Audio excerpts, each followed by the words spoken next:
Hi, you are welcome again in our School of Prayer. This is our second session. Last time we spoke about the necessity of prayer and why we are to pray. Before we engage today on the mystery of prayer, it's important to note that you are the size of your prayer life. Every man out there, he is the size of his prayer life. Whatever you have become spiritually is the product of your prayer life. And your prayer life determines how far you will walk with God, will determine what will come to you, what you will possess in your life. So no man can outgrow his prayer life. You will never be better than your prayer life as a Christian. Therefore, it's important that if you want to change anything in your life, you need to change your prayer life. You need to engage God in prayer on a next level. So your prayer life is more important to God than any activities that you may do in your local church. We said last time that a call to pray is higher than the call to preach, is higher than the call to do any activities in the church. Actually, prayer is not an activity, but prayer is a relationship with God. Prayer is not a formula, but prayer is a life, and any man must have a life of prayer. Only when we have learned how to live prayer, how to breathe prayer, how to be prayer, only then will the power available through prayer become consistently manifesting in our own life.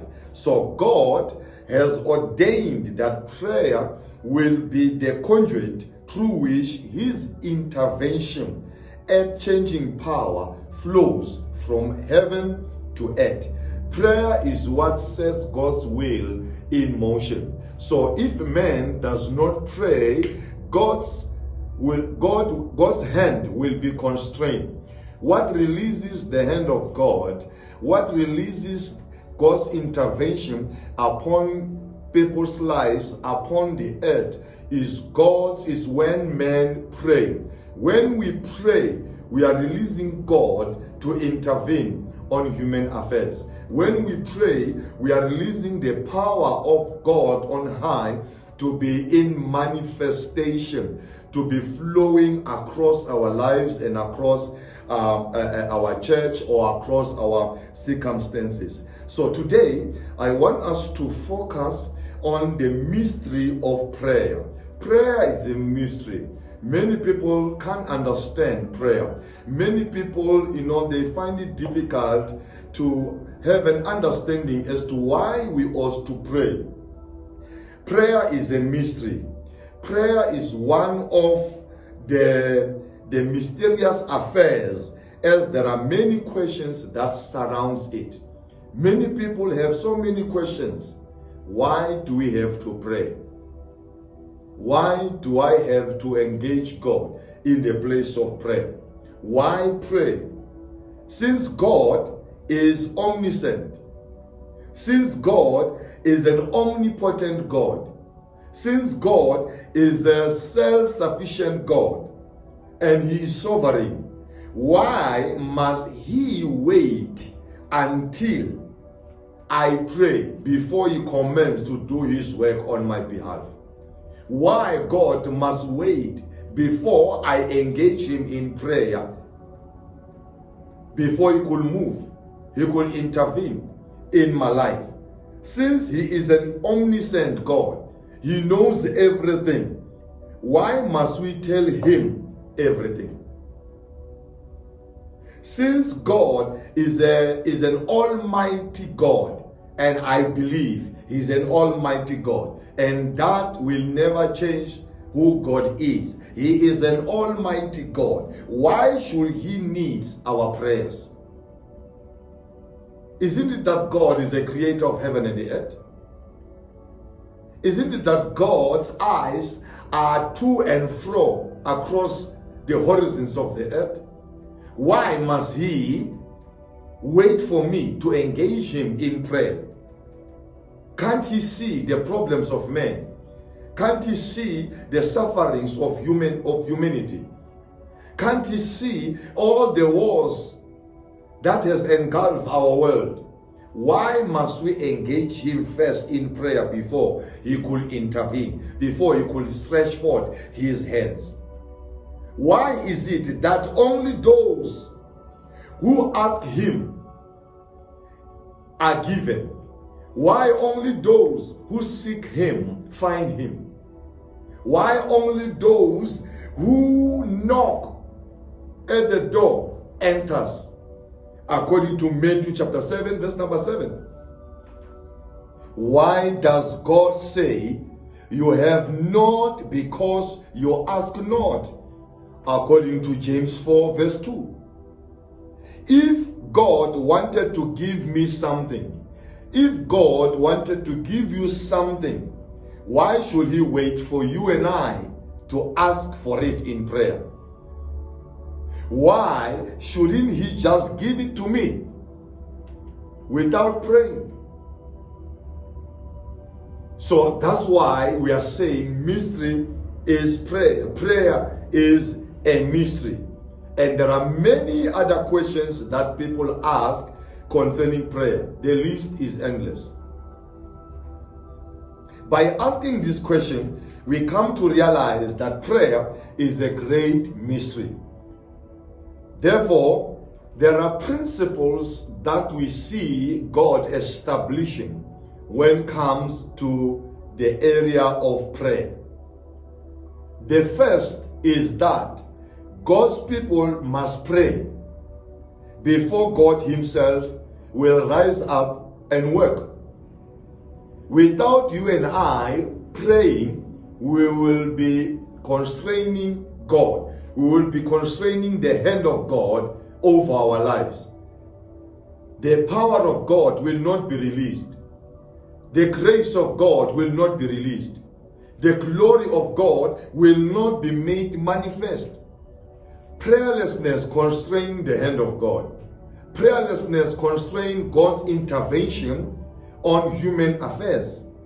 So God's people must pray before God himself will rise up and work on their behalf. The second principle that we see is that God's will is only to be realized through prayers of those who belongs to him. That's why the Bible says, if my people who are called by my name. So when God's people seek God in the place of prayer, seek God's will in the place of prayer, and pray, that's only then God will intervene. God's will be realized when we come into a place of prayer to pray. The prayer of the believers are to accomplish his will. He has set it as a principle that he will not intervene until his people who are called by his name pray. It is only then that his will be accomplished. When we don't pray, we are constraining the will of God. When we don't pray, the will of God will not be made realized on planet Earth. God can only perfect his will when you and I take time to pray. And not just to pray anything that we see all around us, but to see his will. What is more important to God in the place of prayer is his will. He says, if they have my word, if they know my will, let them pray. We pray the will of God in the place of prayer. We don't pray our opinion. We don't pray our fears. We don't pray our distress. We pray the will of God. What makes prayer a prayer is the will of God. So the most important discovery in the place of prayer is the discovery of God's will, and then take that God's will, embrace that God's will, and pray it forth back to Him. That's what makes prayer prayer. We pray the will of God in the place of prayer. God will not fulfill His will alone. It's a principle that He has said. Though He has power to do everything at any time, anyhow, but God has constrained Himself on this principle that in regards to the matters of the earth, in regards to the human affairs, God will not fulfill His will alone, but He will perform His will after His people have partnered with Him in the place of prayer. So prayer is partnering with God. Prayer is partnering with God. Let us leave here for today. And tomorrow we're going to take it further as to define what prayer is not and what prayer is. God helping us. May God bless you. In Jesus' name, amen.